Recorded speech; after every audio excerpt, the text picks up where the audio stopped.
He listed my house on the internet like it was a hotel room. My own daughter. The house my husband built with his hands, the one with the crooked mailbox he never got around to fixing, the one where I raised 2 children and buried a marriage's worth of memories into every crack in the plaster. She put photographs of my kitchen on a rental website and charged strangers $289 a night to sleep in the bed where her father died. I found the listing on a Sunday morning. By Wednesday, every lock in that house had been changed, but this time I was the one holding the keys. Let me go back. My name is Marguerite Colton. Most people call me Maggie. I am 67 years old, and I have lived in the same house in Beaufort, South Carolina, since 1986. That was the year my husband James and I drove down from Columbia with a U-Haul truck, a 2-year-old daughter asleep in her car seat, and $11,000 in savings that felt like a fortune. James was a carpenter, not the kind who builds subdivisions, the kind who could look at a piece of live oak and see a dining table inside it. He had hands that smelled like cedar and turpentine, no matter how many times he washed them. I used to press my face into his palms and breathe in, and he'd laugh and say, "Woman, you're the only person alive who thinks sawdust is perfume." He bought the house on Pinckney Street for $47,000, a narrow 2-story with a wraparound porch and a yard that backed up to a tidal creek. The realtor said it needed work. James said it needed love. Same thing in his mind. He spent the next 20 years turning that house into something that didn't just stand, it breathed. He carved the porch railings by hand. He built the kitchen cabinets from salvaged cypress. He laid the tile in the bathroom one weekend when I took the kids to my mother's, and when I came home he was on his knees, grouting the last row, grinning like he'd just won something. We raised 2 children in that house, Danielle, our oldest, and Elliot, born 3 years later. They grew up catching blue crabs in the creek and tracking mud through the kitchen and slamming the screen door so many times, James finally took it off the hinges and said, "If you're going to treat it like it's not there, it might as well not be." He put it back the next day. He always did. James passed in 2019, lung cancer. He never smoked a day in his life, which is the kind of fact that makes you want to argue with God. He was 64. He died in our bedroom, in the bed he built from a black walnut tree that fell in the yard during Hurricane Matthew. I was holding his hand. The last thing he said to me was, "Don't let them take the house, Maggie, it's yours." I thought he meant the bank, or the government, or time itself. I didn't know he meant our daughter. After James died, I kept the house exactly as it was. His workshop in the garage stayed untouched. His coffee mug sat on the shelf above the sink, the one that said "World's Okayest Carpenter" that Elliot had given him as a joke. His reading glasses stayed on the nightstand. I dusted around them every Thursday morning, and sometimes I'd pick them up and hold them to my eyes, and the whole world would go blurry, and I'd think, so this is how he saw things at the end, and then I'd put them back and go on with my day. I was not a woman who fell apart. I had worked as an office manager at a pediatric clinic for 28 years. I balanced books. I scheduled appointments. I handled insurance companies who said no to everything, and parents who were scared of everything, and doctors who thought they knew everything. I retired at 63, a year before James got his diagnosis. We were supposed to travel. We were supposed to sit on the porch and watch the tide come in and argue about what to have for dinner until one of us gave in, which was always him. Instead, I buried him. And then I stayed. Danielle had moved to Charlotte in 2014. She married a man named Tyrone Mitchell, who worked in commercial real estate and talked about money the way some men talk about sports. Constantly, confidently, and with the assumption that everyone around him was keeping score. He wasn't a bad man. I want to be clear about that. He wasn't cruel. He was just the kind of person who looked at everything and saw a transaction. A house wasn't a home. It was an asset. A family dinner wasn't a gathering. It was a networking opportunity. He once told me at Thanksgiving that my porch had unrealized potential. I laughed because I thought he was joking. He wasn't. For the first year after James died, Danielle called every Sunday. She'd ask how I was doing, whether I was eating, whether the house needed anything. The calls were warm. They felt like her.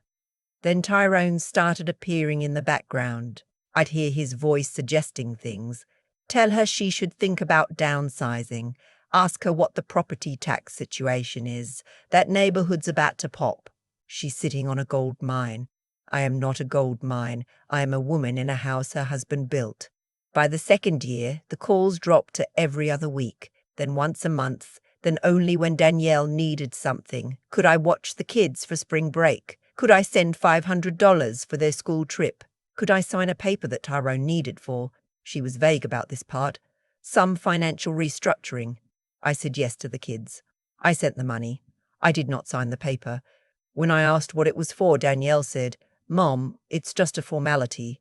Tyrone says it's easier if the house is in a family trust. For tax purposes. I told her my house was not going into any trust, and she could tell Tyrone that the only person restructuring anything in this family was me, and I was restructuring the conversation to a new topic. She laughed, but it was the kind of laugh that has teeth behind it. Elliot, my son, lived in Savannah. He taught high school history and coached the junior varsity baseball team and called me every Wednesday at 7 p.m. without fail. If I didn't answer, he'd drive the hour and a half to check on me. He never asked about the house, he asked about me. There is a difference so wide you could park a truck in it. The Airbnb listing went up in March of 2025. I didn't know about it, nobody told me. I found it the way you find out most terrible things, by accident. My neighbour, Ruth Ann Pringle, who had lived next door for 19 years and who brought me a casserole every time somebody in her church died, which was often, knocked on my door on a Sunday morning and said, "Maggie, did you know your house is on the internet?" She held up her phone. There it was, my house, my kitchen, my bedroom, James's bedroom. The listing title said, "Charming Historic Cottage on Tidal Creek. Walk to downtown Beaufort." The description mentioned original handcrafted woodwork and a serene southern porch perfect for morning coffee. It listed amenities, Wi-Fi, air conditioning, washer-slush dryer, a fully stocked kitchen. It did not mention that the man who built that kitchen was dead and his widow still lived there. The host name was listed as D&T Properties LLC. I didn't need a decoder ring. Danielle and Tyrone. The listing had 12 reviews. 12, which meant strangers had been sleeping in my house at least 12 times without my knowledge. I scrolled through them. Beautiful home. So much character. Loved the porch swing. The woodwork is incredible. You can tell someone put real love into this place. That last one made my stomach turn so hard I had to sit down. I called Danielle. She answered on the fourth ring, which she only does when she's deciding whether to pick up. "Hey, Mom, what's up?" "Danielle, why is my house on Airbnb?" Silence. Not the confused kind, the caught kind. Then, "Mom, it's not a big deal. Tyrone and I have been managing it when you're away. You go to church, you go to your book club, you visit Elliot. The house just sits empty. We figured we might as well put it to use. It's not hurting anything.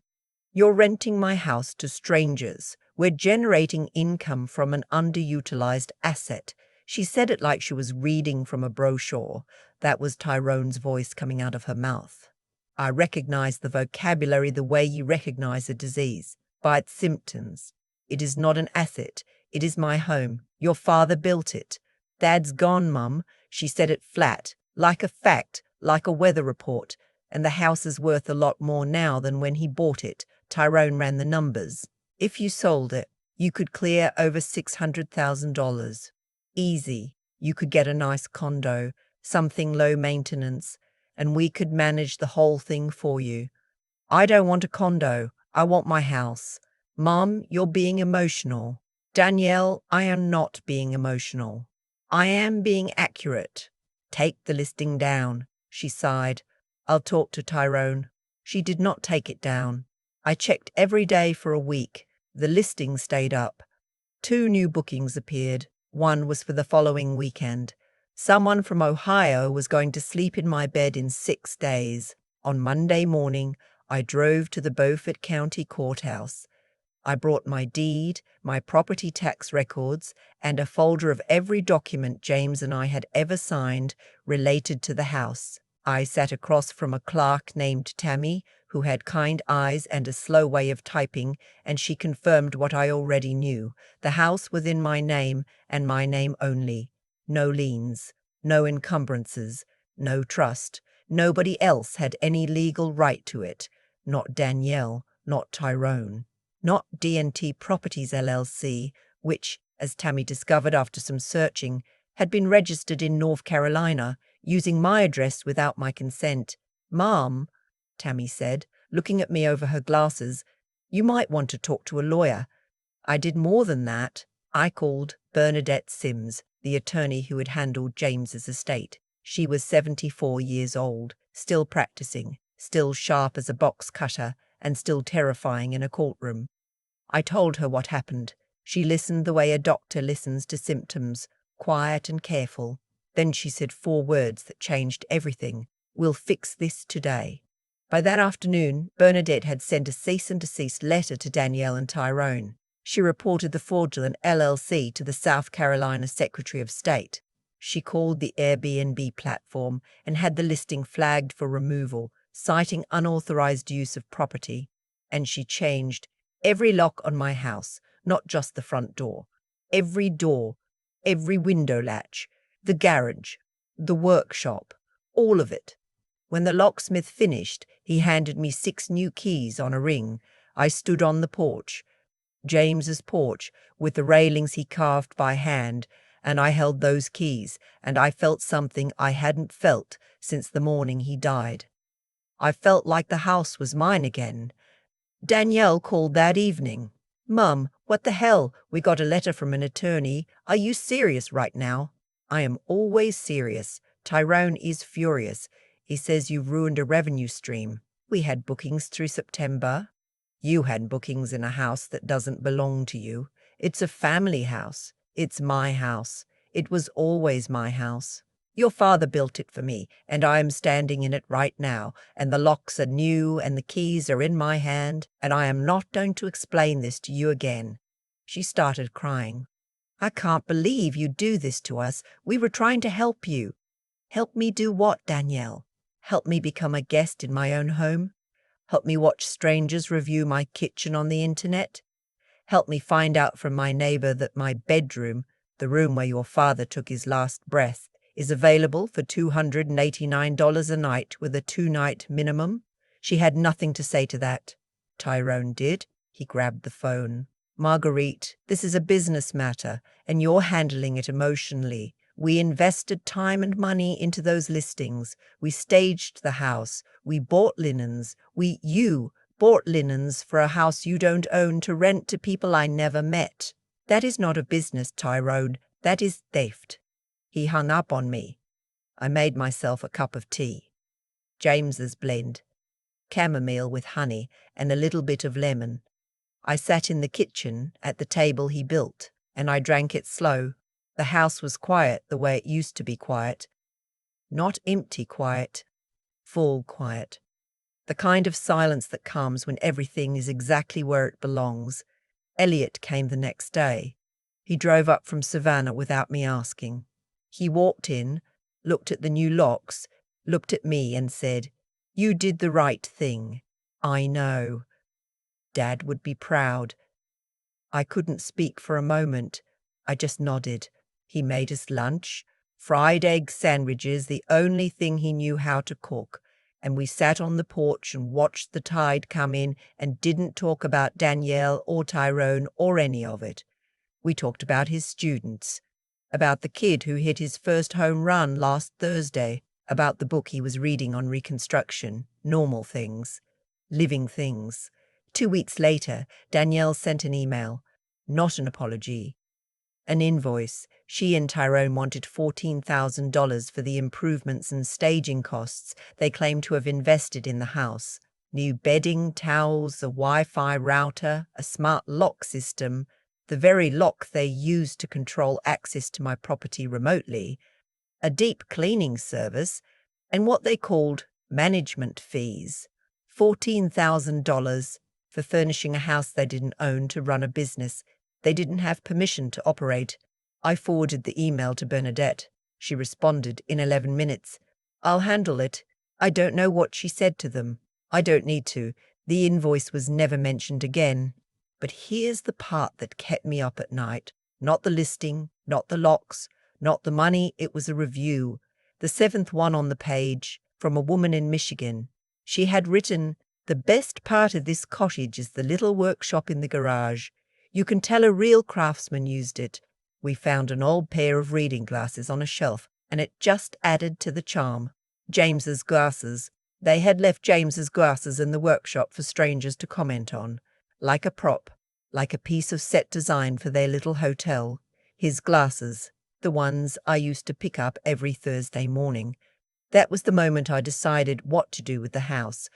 Not sell it, not rent it, not hand it over. Something else. I called Bernadette and told her I wanted to set up a residency program. She asked me to clarify. I said, I want to open the house to women who need a place to stay, not a shelter, not charity. A home, a real one, with a porch and a kitchen and a creek out back, and somebody who'll leave a light on. She said, Marguerite, that's either the best idea or the craziest one you've ever had. It might be both, I said. I spent the next 3 months working with Bernadette and a non-profit consultant named Joy Peterson to establish the Colton House Project, a small program. Simple, we'd host 4 women at a time, each for 30 days. Women over 50 who were in transition, leaving bad situations, recovering from loss, starting over. Women who had been caretakers their whole lives and suddenly had no one left to take care of, including themselves. Women who had been told in 1,000 small ways that they were done being useful and should make themselves small and quiet and out of the way. I furnished the house myself. I kept James's woodwork, his cabinets, his railings, his table. I kept his coffee mug on the shelf.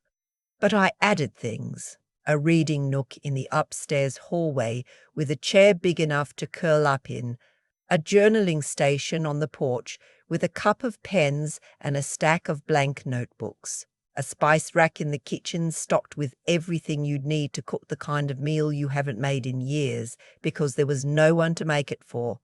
The first woman arrived in October.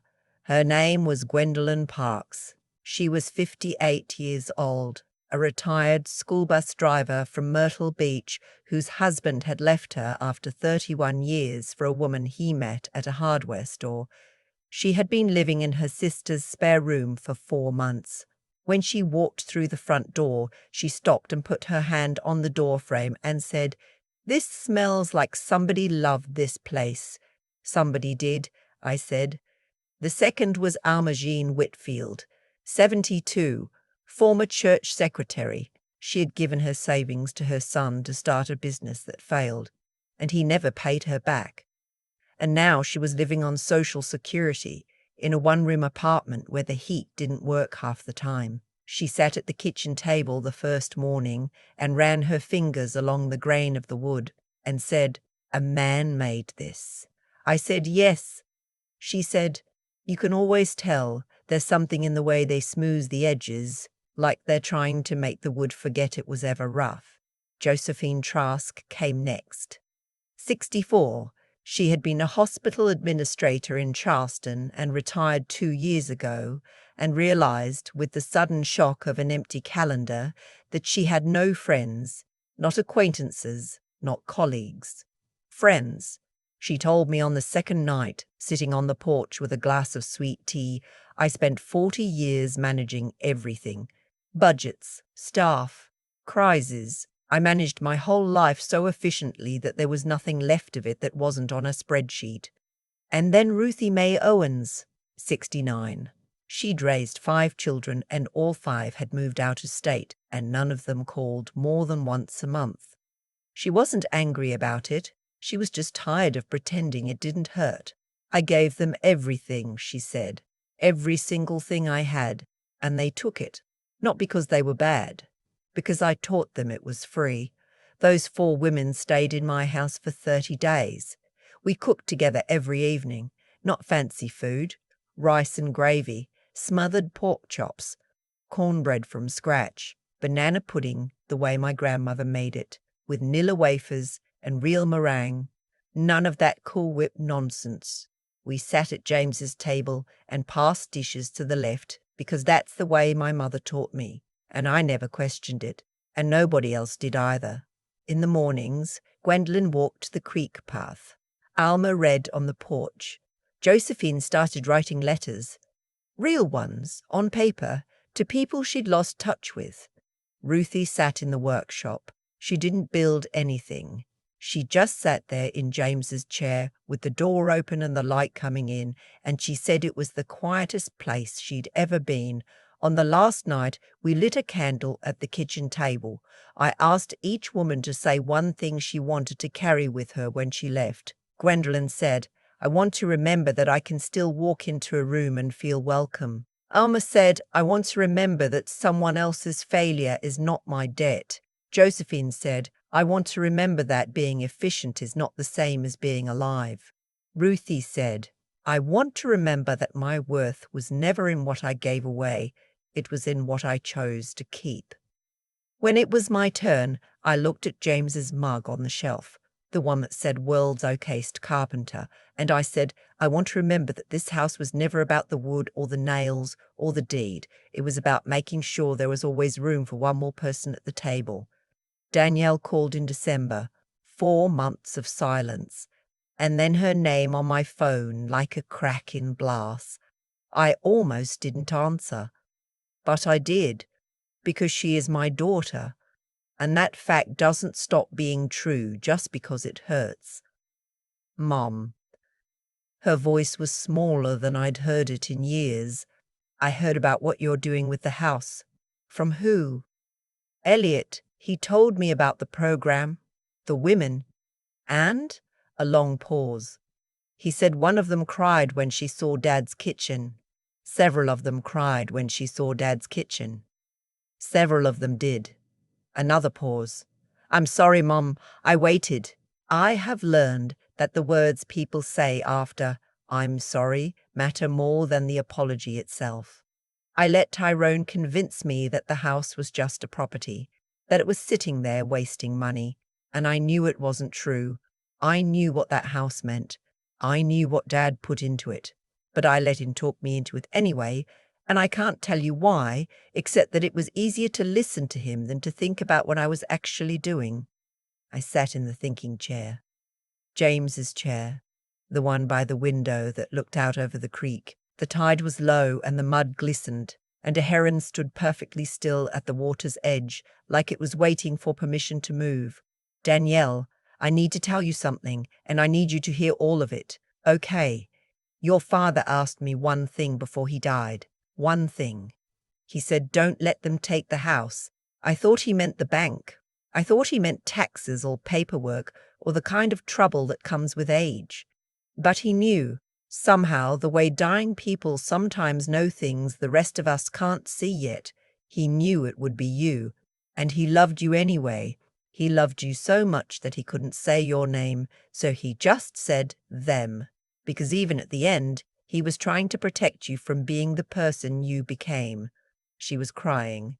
I could hear it. Not the performative kind. The kind that comes from the bottom of something you've been trying not to look at. "I love you," I said, "but I will not be managed. I will not be downsized. I will not be told that my home is an underutilized asset. I am 67 years old. I buried the man I loved in this house. I built a life in this house, and now I am building something new in this house, something that matters, and you are welcome to come see it. But you will come as a guest in my home, not as a property manager. Not as a landlord, as my daughter." "Can I come for Christmas?" she asked. "You can come for Christmas." "Can I bring the kids?" You can bring the kids. What about Tyrone? I thought about that for a moment.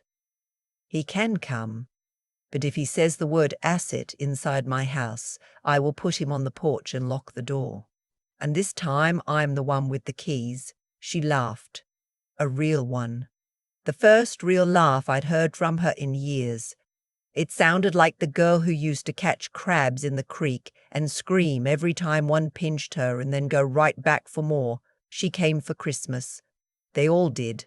Danielle and the kids, and even Tyrone, who was quieter than I'd ever seen him and who shook my hand at the door and said, "The house looks good, Marguerite.